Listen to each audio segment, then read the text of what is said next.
We have before us the opportunity to forge for ourselves and for future generations a new world order. This crusade, this war on terrorism, is going to take a while. We came, we saw, we died. We tortured some folks.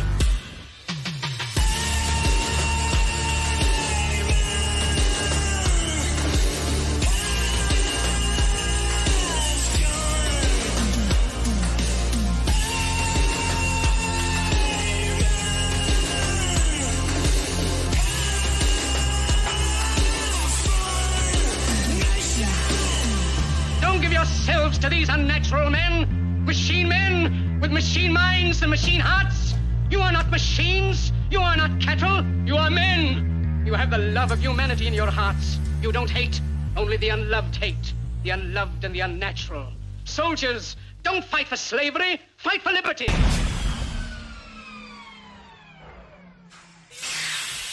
And that pod is parked. Ladies and gentlemen, welcome to the show. It's episode 32 of Dave vs. Goliath.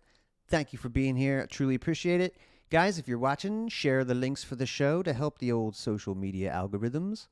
If you're listening on Apple or Spotify, please leave me a review, because some asshole left a 1-star review. I know that this show is at least 3 stars, so quit fucking around. That would help out, too. And if you're watching live right now, you're the best. Thanks for being here.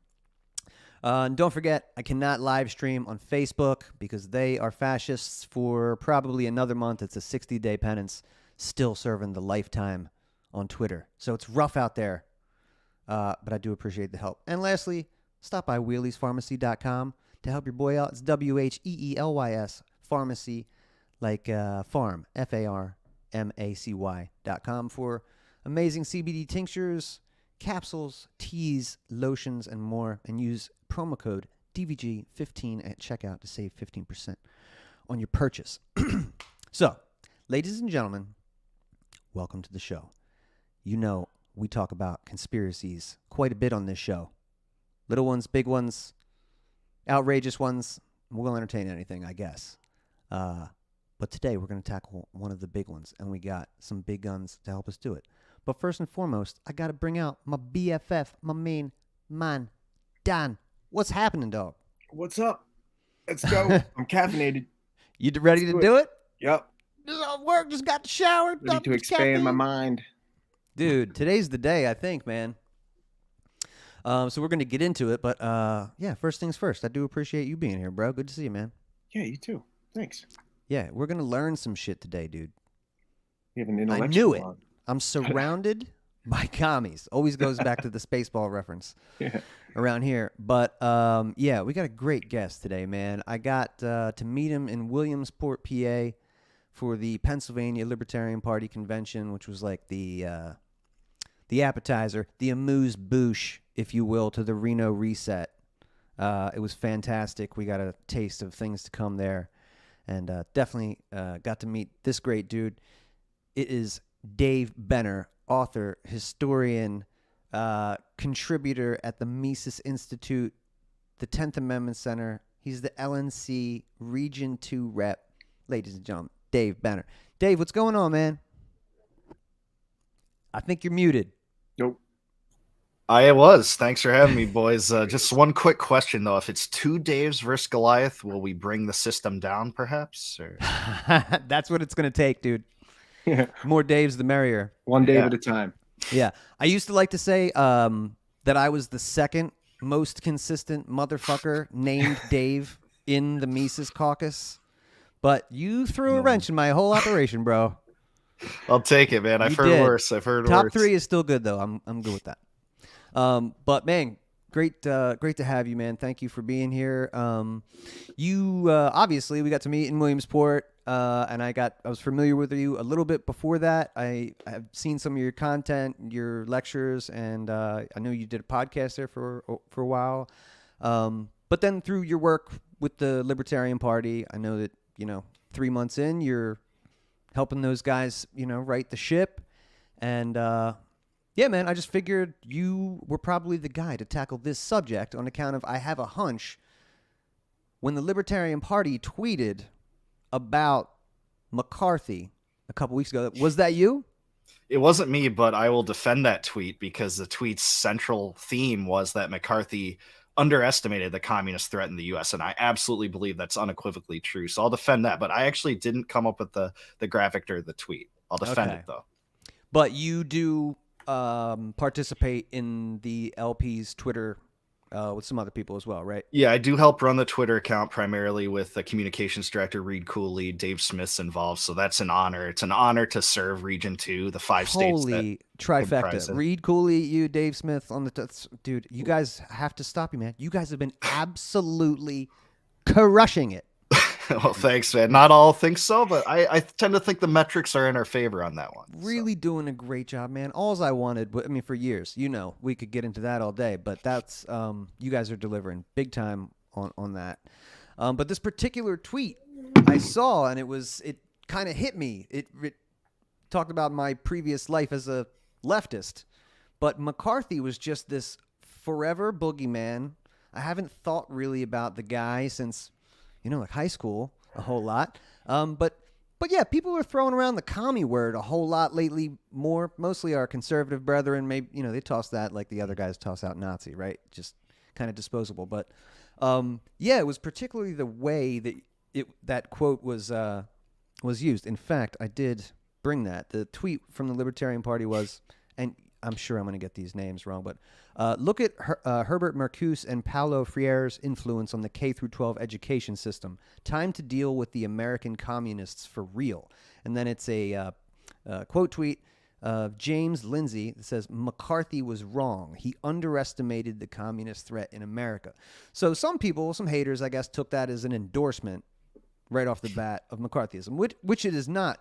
But it, if I'm being generous, I guess, to them, you could go, oh, wow, well, if he was brutal and he didn't, and if he underestimated it, maybe he didn't go far enough is what they're saying. Sure. That's being very generous. But can you, what do you mean he didn't go far enough or he underestimated the threat? What does that mean? Yeah, well, I'll defend that he underestimated the threat. So it's ironic to me because that tweet is more critical of McCarthy than it is complimentary. So that off the top is something to think about. But you're right. McCarthy's considered a perennial boogeyman, kind of the number one kind of villain of early 1950s United States, right? And people will say things about him like he, started the new Salem witch trials to basically just prosecute and demonize and ostracize, people that were guilty of nothing more than thought crimes, right?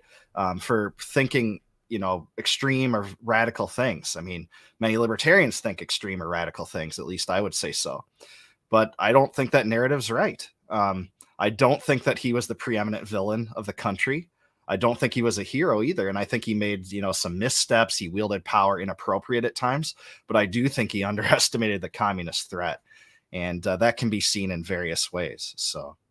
So another one of the, I guess, just underlying things that most Americans accept is that when the Soviet Union fell, communism fell. So that once the government just is disillusioned, then the ideology is too. I think that's what I thought for a really long time. They took care of that threat, but that's not what happened. That energy found its way elsewhere. Can you talk a little bit about that, man? Where did that go? Yeah, the influence is here to stay. So we can get into that before I talk about, some of the kind of wrong narratives about McCarthy and what he revealed and what, he understated or didn't have the kind of acumen to realize was true. So the communist influence has basically been very widespread throughout the West, especially in the 20th century, especially in the United States since, the 1930s, the FDR administration, but even going back beyond that, the progressive era started all the worst of it in the United States. So if you think I'm crazy about that, read Marx and Engels' 1848 Communist Manifesto. Take a look at the various planks in there, and you can see how widespread some of these ideas are. Like some of the things that Marx and Engels proposed was a heavy progressive or graduated income tax, right? That started in 1913. It was originally sold, to tax a very small amount of high wage earners, but has grown to basically tax all of us, sometimes to the extent of like 50% of our wealth. They proposed an abolition of inheritance. So, we have an estate tax. It's really the death tax. The state is too kind for it in my mind. It had a feature in there about a centralized bank with credit concentrated in that entity and given a monopoly over the legal tender. We have that too. An education monopoly with free education for all. All this is in the Communist Manifesto, and none of this really took root until the 20th century. And even since McCarthy's time, these things have, tentaclized the entire country and enveloped it in a way that communist influence is inescapable now. But beyond that, critical theory that comes from the Frankfurt School. It's a Marxist school of thought. So there's so many different things that are interrelated to communism that's influenced us today. So I can say that before we want to talk about McCarthy later. Oh yeah, we can take it wherever you want, man. But it just, if they did anything right, they really did play the long game, didn't they? Absolutely. Or is it self-piloting at this point? Is it just like? But I feel like the progressive era was, planet. You got to start somewhere, and they're 100 years deep. Like the idea of the community organizer, like they really have sunk into the culture, I guess. That's what. And if it was that entrenched by that time, like the middle of the 20th century too, that's what I was thinking ahead of time. Was it more of a, when you say McCarthy didn't go far enough too, did they allow that as like a show trial type thing? It was already built into the system by that point, from what you're saying. Well, I wouldn't say McCarthy didn't go far enough. I think that he understated the communist threat, and that's what I would defend. But yeah, I mean, the proletariat revolution was the objective of the Communist Party within the United States. So that was a political party kind of hell-bent on creating the proletariat revolution here. And, McCarthy gets a lot of kind of grief for essentially going after blameless or people that did no wrong, but really he was mostly only concerned about Soviet spies in the federal government, which there were many. And he actually pinpointed at least 8 of them in his famous list that later got published. But he underestimated the threat because he didn't think, for instance, the second highest ranking Treasury Department official was a communist spy. But we know that now because of a project called the Venona Project. This was a secret project to decrypt Soviet cables that went from 1943 to 1980, so almost 40 years. And it wasn't even disclosed until 1995. It got a late page edition in the New York Times. It wasn't covered very extensively, etc. But we know from that some of these assertions and accusations of high-ranking officials were true. And not only the second high-ranking officer in the Treasury Department, a guy whose name is Harry Dexter White. After the FBI alerted Truman that he was a Soviet spy, 6 weeks later, Truman promoted him to the IMF, to the head of the IMF. That was a huge one. Duncan Lee, this is another guy that people should know about. This was the head of the OSS. That was the predecessor of the CIA. So it's essentially the CIA. The CIA now claims to be established, prior to the name change. But, he was involved in, the Iran coup, funneling money to Tito, things like that. He was a Soviet spy. The Venona Project is clear about this because decrypted Soviet cables reveal this. Lachlan Curry, a special administrative advisor to Truman, either Truman or Roosevelt. I can't remember on that one. Soviet spy. Lawrence Dugan, he was a State Department official in charge of South American policy. Absolute Soviet spy in the highest reaches of government. So McCarthy did properly, but sometimes mistakenly, he did identify several Soviet agents working in the government. But some were just security threats that more or less were probably part of the party, but weren't actually spies. But either way, he definitely understated the threat, and that's, one of the reasons. So would it be a stretch for a layman? I know you're a historian, but a guy like me, if I said that the CIA has its roots in communism, would that be fair, or at least okay, maybe there's a good chance communists were at the founding of the CIA? To some extent, I think that's true. I don't think that's the full truth, but certainly, one of the most important figureheads of the organization was a Soviet spy, Duncan Lee. So I think it's fair to some extent. So let me ask you this then. And the timelines are a little bit confusing for me, but this guy seemed like kind of an outlier for the time, right? When he was making all his charges against people. But yeah, I mean, the CIA had already been, or the OSS, right? Decades in, if they were infiltrating, like there was a lot of pro-American, anti-Soviet, anti-communist propaganda coming out of what we would call maybe the military-industrial complex. So I guess were there warring factions within the emerging deep state, like at the time? That's a good question. I'm not privy enough to that to give you a conclusive answer, Dave, but that's a good question. What I will say is that it makes sense to some extent that he was a Soviet spy, because he embroiled the United States and Yugoslavia through, funding Tito's government that had, some of the worst and most understated ripple effects on American foreign policy for years and years and years, all the way up to, the conflicts in Serbia and Kosovo that the U.S. intervened in, and in Iran. That is perhaps the most overlooked foreign policy blunder in U.S. history, is intervening in the coup that put the Shah Pahlavi into power there. I mean, the U.S. has been involved in the Middle East ever since then, and that is really where a lot of it began. So if there was kind of like these conflicts and interfactional rivalries within the organization, it sure seemed to do a lot of things that generally, seem to be beneficial to the U.S. enemies. So, Right. So they could definitely use that boogeyman to chase that wherever that might have gone, and certainly use that. Yeah. It seems. Yeah, man.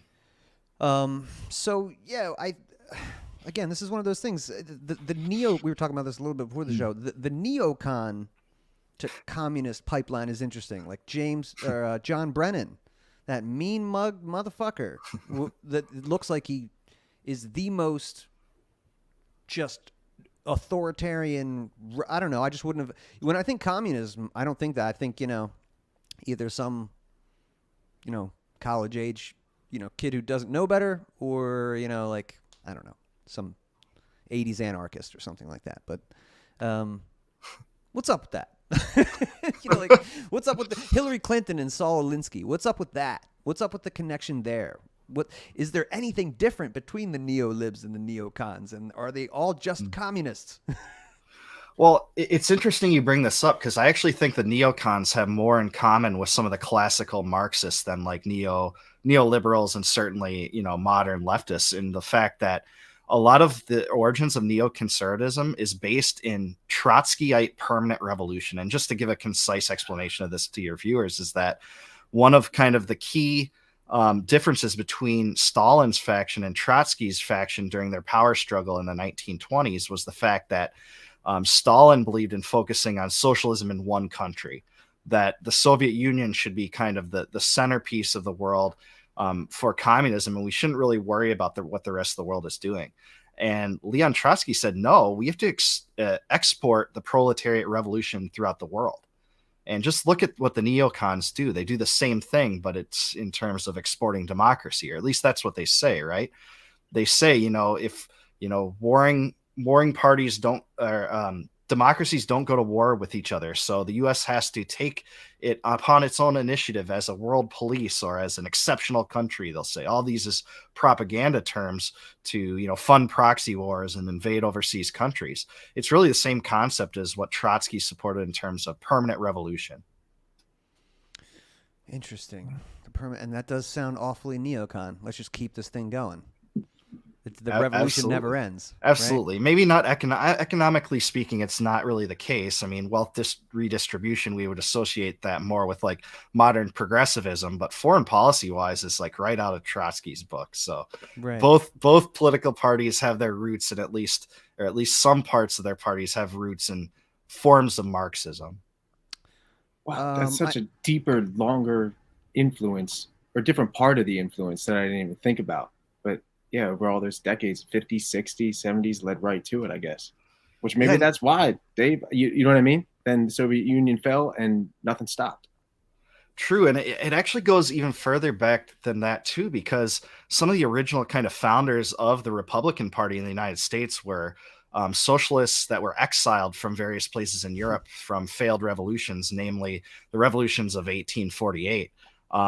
and actually Marx wrote to Lincoln congratulating him on his presidential election. I don't know about you guys if you know that. There's no evidence that Lincoln really knew who he was or read his works, but some people involved in the founding of the Republican Party were steeped in some of these ideas. So they go back really far, way before Marxism kind of got its foothold in the US. Oh my God, that is so fascinating. Because how deep does the rabbit hole go, man? I'm looking for the conspiracy. This is like the big one. It seems like, I don't know, they're just everywhere. I'm looking at a Nina Turner tweet right now, who is you're all over Twitter, Dave, and she is beyond awful. Everyone, she tweets 100 times a day, and everything is absolute piss. But I'm going to read it because I just wrote on her. I said, "You're a Marxist. This is all." Okay, here it is. The long-term solution for America includes taxing the rich, reparations, healthcare for all, college for all, climate action, and housing for all.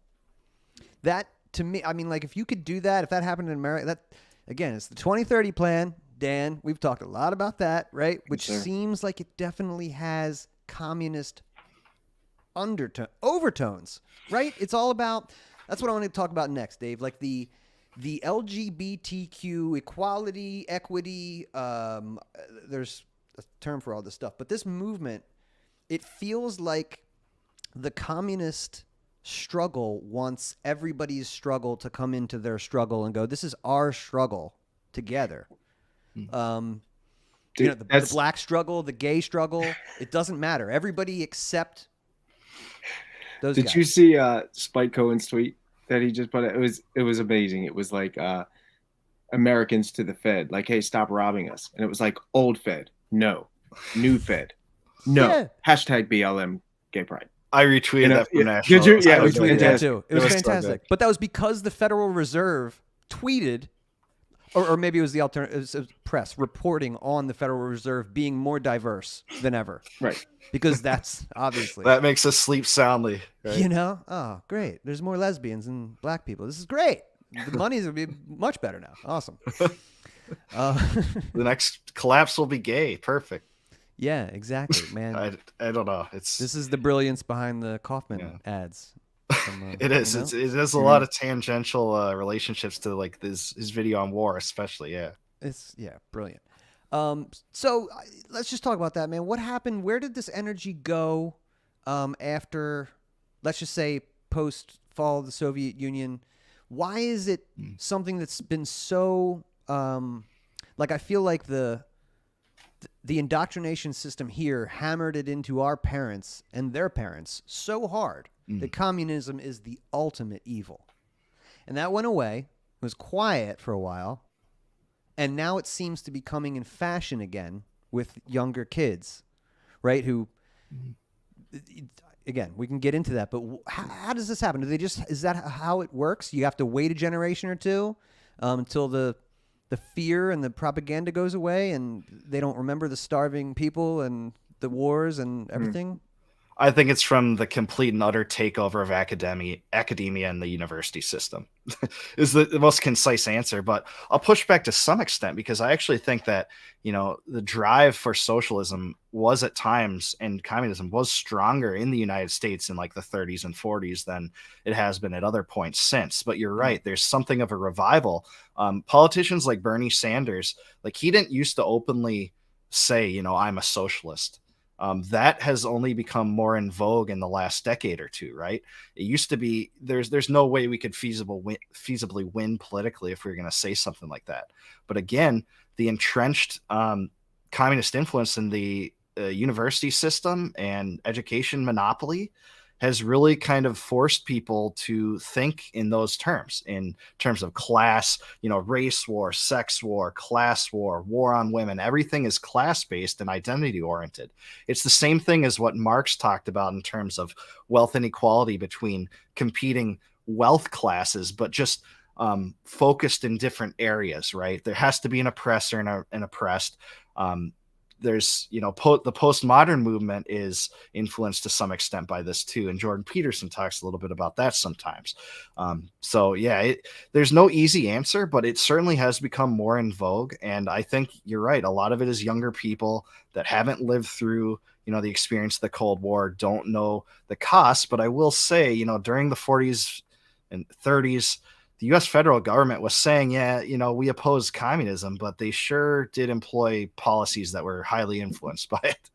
It's weird too, because it came back like the battle, like that same kind of battle between communism and fascism back then in the 30s and things. Now too, I find it strange that now everything is being called fascist when even things that aren't fascist are fascist now. And then the rebuttal is communism and socialism to battle the evil fascists again. But now here, 100 years later, Right. I mean, I think we've seen an upswing in fascism, but fascisms exist in the U.S. too. Like that brand is apparent every time, big corporations get trade privileges or special monopolies or the FDA, that these pharma companies couldn't be sued during the vaccines in the last few years. So you see it all over the place, right? Yeah, that was Mussolini's definition. Right. A merger of corporate and government power. Right. And that, I honestly, that's why I use that. I use corporatism. I use fascism a lot when I describe what the current system is. And I've been using that for 15 to 20 years, post-Patriot Act. That's a pretty good representation.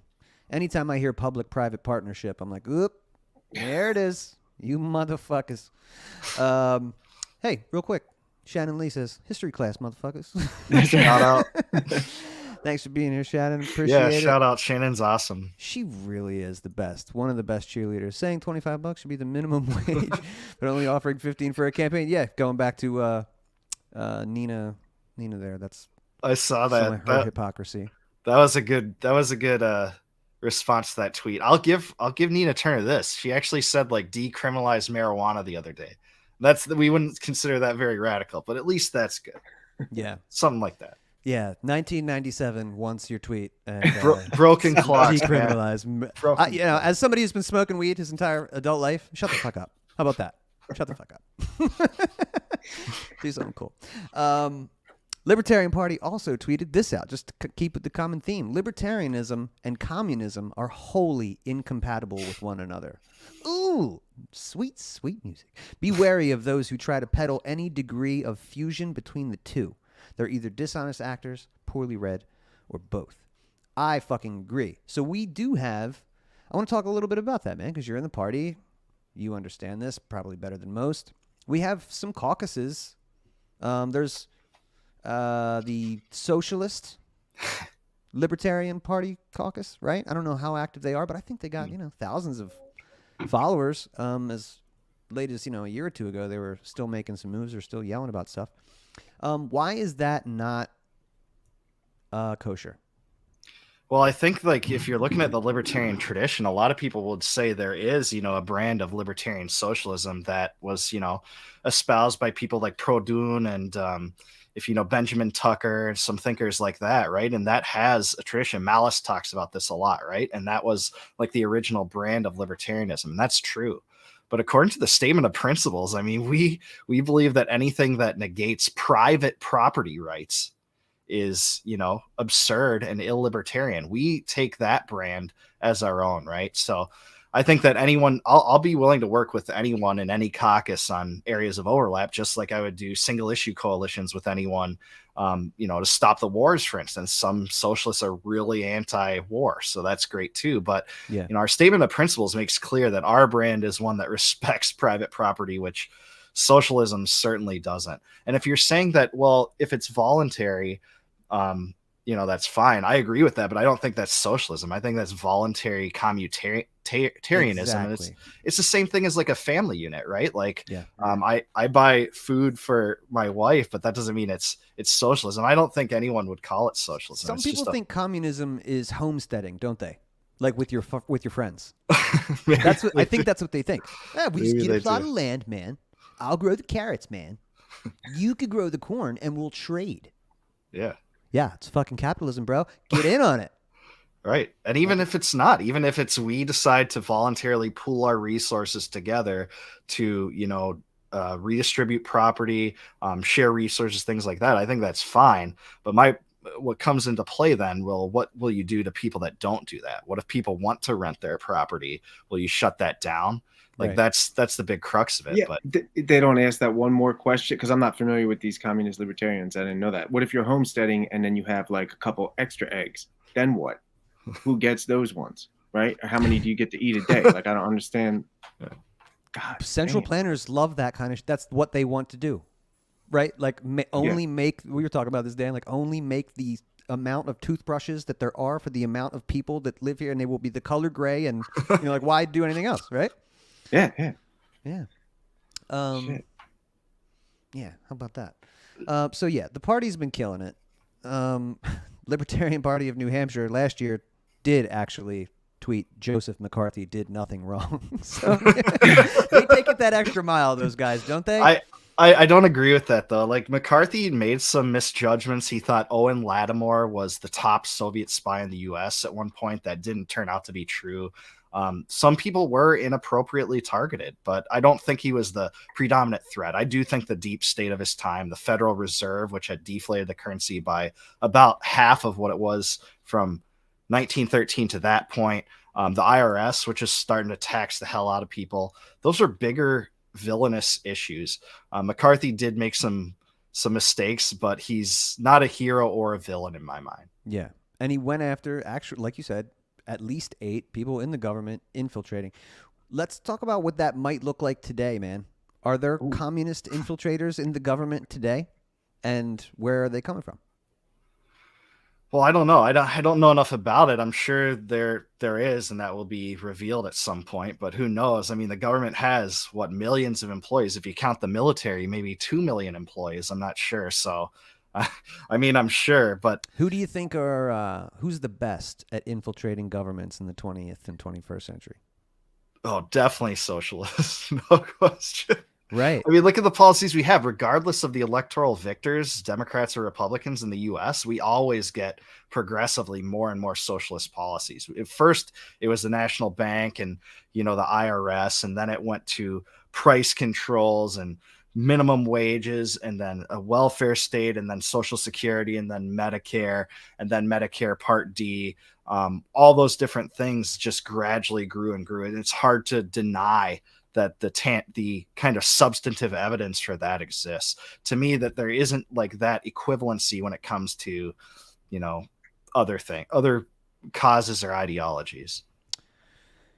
Why do you think the anarcho-capitalists made the new FBI watch list, but the anarcho-communists did not?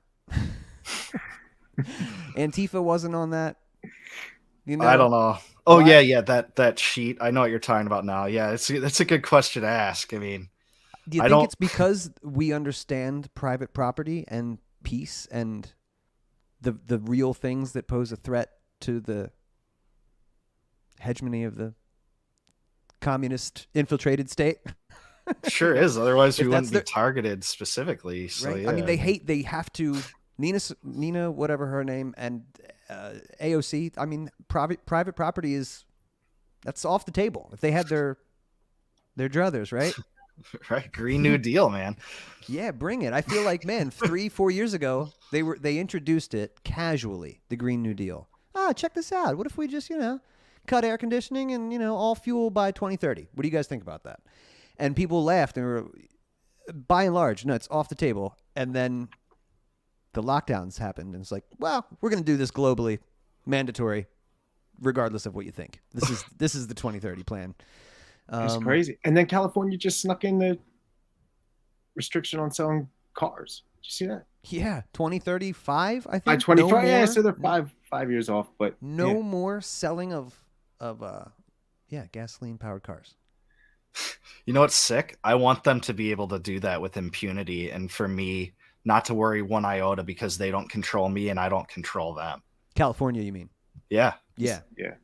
Yeah, I mean, that's the thing. Like, I don't understand. Like, to some extent, I understand why progressive leftists will not accept like a decentralized vision, even if it results in some pockets that have, you know, their communist utopia that they conceive of in their mind because they want to control others. But to some extent, I don't understand why it isn't more popular if they think that that's obtainable in some places, whereas, you know, controlling the world and establishing it from the top isn't. Like, do you guys have any thoughts on that? I'm just curious. So you think pockets of communism are going to be more likely than like a top-down authoritarian? No, I'm just wondering why more leftists don't support that kind of decentralized vision for, you know, socialism. Oh, yeah. Right? I think, well, if you look at the microcosm, right, like our entire message is live and let live. And it's first grade shit. But their entire life is no, people need to be told what to do, or we need these schools because without them it would lead to X, Y, and Z, right? We need these things. I think that's what it comes down to. We have to do this because it's for your own good. It's the difference in like an opinion from when the Roe versus Wade just got overturned too.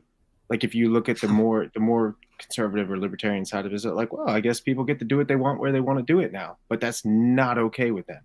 You know what I mean? Now the way that the media responded was that, you know, abortion is prohibited everywhere, right? Right. So, no, you're right. Absolutely. And I think the right does it too, though, because like sometimes I see secession being more popular in circles when the right is in power with the left. Like the Cal exit movement was more popular when Donald Trump was in office. Mm-hmm. When Obama was in office, like the Texit, and Joe Biden was in office, Texit was more popular. And there's few people that are ideologically consistent on that, but we are. So, yeah, no doubt. Shout out to Patrick Leisner, by the way. I saw he showed up. Floridian buddy of mine. He's in here. He says you're the best. Region 2. I paid him. Money well spent, dude. So these commies, though, they are pretty popular, man. Che Guevara shirts on Amazon. You'll get no grief wearing that down the street, right? Even though he was one of the biggest prosecutors of gay people in human history, he ran the death camps. So how does this I can't work? fathom it, man. I don't know. How does the propaganda, who's pushing that campaign? Like, how do they come across as like fashionable hipsters, like leaders of like some kind of like revolutionary for the people kind of thing, right? For the people. How does that persist? How did the Nazis get such the worst? Everybody knows they're the worst fucking people on the planet. That you can't even, nobody address it. Don't wear the symbol. Don't talk about it. Don't put it on a t-shirt. Don't alter it. Just leave it. But the other one, it's like, well, these guys, they may have murdered millions more people, but they weren't racist, and they were their own people. And even if they are racist, like, a lot of things can be forgiven, Dave. I mean, Margaret Sanger, right? She founded Planned Parenthood, so right. That's a lot of murder. She was a eugenicist that cozied up with the KKK, but some things can be looked past, man. So. Right. But again, that institution just synonymous with this movement. This is, you just throw it all in. We're all together versus the man, I guess. Right? Yeah, man. So versus Goliath, actually. Damn right. Good one. I should have. Thanks for laughing at my dad jokes, by the way. This is great. Are you kidding? Yeah, I'm 41 years old. That's right up my alley, bro. Damn right. So how do we take on these bastards, man? How do we make liberty more popular and private property? Why is that interesting? And why is Austrian economics fun? How do we get that? How do we put that into the forefront? Man, that's the golden question, right? And everyone has their different views about how to best actualize that kind of society, right? To me, it's education campaigns and single issue coalitions, right? I mean, we've talked a lot about communists in this show, but if you're telling me there's a communist that wants to work to stop the genocide and starvation campaign in Yemen, right, I'm totally willing to work with them. Let's just leave the rest on the table. So there's power in those types of coalitions where you can just leave everything else to the side. So, I mean, that's powerful, but decentralization in general, try to think less about bending others to your will and think more about letting bygones be bygones, live and let live, as you said, letting people take more autonomous control over their lives. So finding ways to do that within the political system can be tough. To me, the best answers are state level nullification campaigns where you get state power wielded in like an actual libertarian direction. Like the only way that state power is wielded in a libertarian direction is to push back against the feds. I know you guys are doing that in Delaware with Defend the Guard. That's one of the best ways, right? Because it nullifies the overseas empire and military industrial complex. So finding ways to do that on all the individual issues, whether it's like FDA right to try legislation, gun sanctuary cities, all sorts of things like that. That is really kind of what we're aiming for, at the national level. But, individual state levels, think and act locally is really where most of the groundwork has to be laid. Heck yeah, man. That's the MECOG plan, which I guess now is expanded to the broader Libertarian Party plan, which is beautiful. I love it. I'm in it. Dude, This has been a blast, man. I feel like I learned a bit and had a couple little things shattered that, you just, again, progression through unlearning. Can I say a few more things about McCarthy too? Oh, dude. Yes, absolutely. Okay. A few other things I didn't cover earlier when we talked about that is that, again, McCarthy is conceived of as a boogeyman, like the preeminent villain of the country, a devil that cared about wrong thing. He only wanted to prosecute individual communists. Julius and Ethel Rosenberg, there was people that went to their graves thinking they had nothing to do with the proliferation of secrets that resulted in handing Stalin an atomic bomb.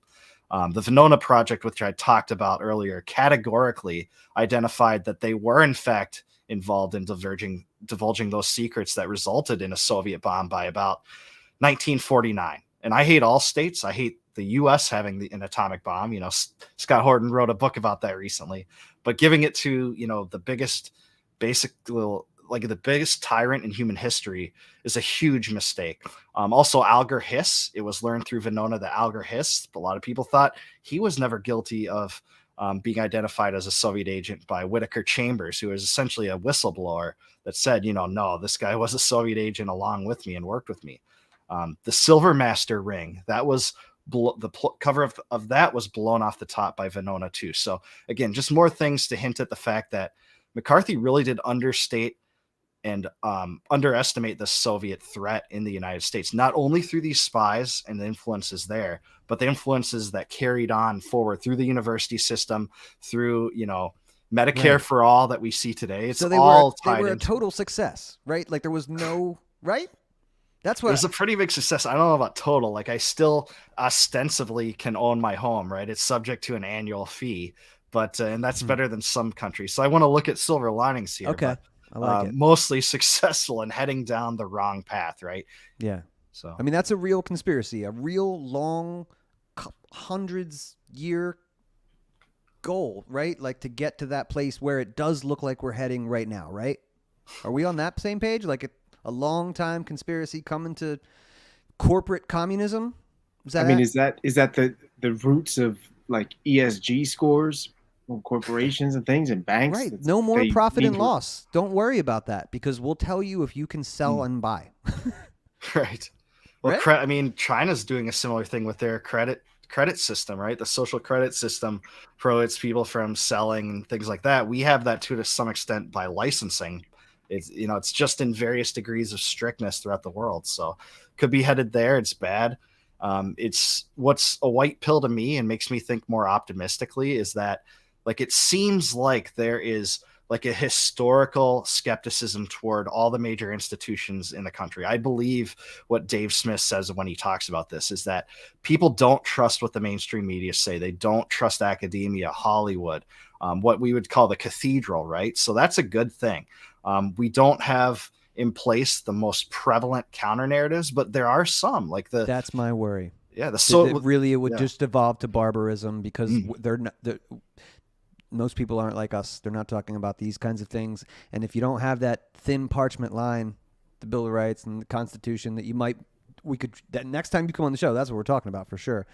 But we could argue about whether, we should have instituted that or not. But at this point, right, that's helping, I think. That if it's a den of vipers and lawyers that are coming after your rights, that's their end task, is to destroy that, I think. Totally. And I do get optimistic when I see people about like Tim Pool exposing this. Joe Rogan just had Aaron Rodgers talking about, throwing total shade on the COVID regime and in a way that, you know, very few outlets ever have done. And he kind of outdoes a lot of the mainstream pundits. So there are some causes for hope, though.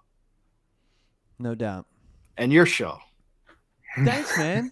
As long as there is a Goliath, we're going to fight it as David's. That's it, Dave dude. squared, all right? Underdogs, baby. Yeah. Bring it. Got one life to live. It just made me realize, like, every time we have a guest on the show, we end on this like positive white pill moment. But when it's just me and you, dude, it's depressing. You know? Well, I'm picking my 5 stones and getting my slingshots ready for Goliath. So you guys can do whatever you want. Oh, man. Dave, thank you for being here, man. And thanks for the work that you do for the movement and now, of course, for the party. Tell everybody how they can support you, where to buy your book, and Sure. what else is going on.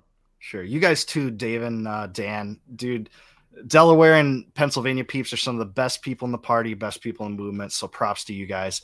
As far as my book, you can get Compact of the Republic right now on Amazon or by going to www.davebenner.com. Wrote that in 2014.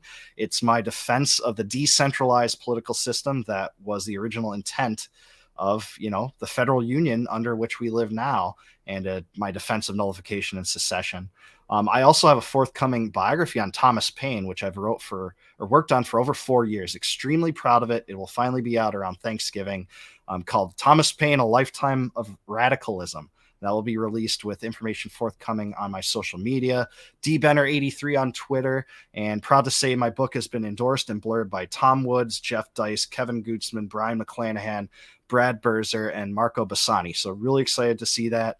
Hope to cross paths with you guys again, and thank you guys for spreading the good word here. So, Oh man, what a list! Yeah, I'm just honored to have you here, man, and just delighted that there's people like you who are helping to lead the party and lead the way, and maybe, you know, shine some light on some stuff that I just didn't know too much about, and I really do appreciate a good history lesson, man.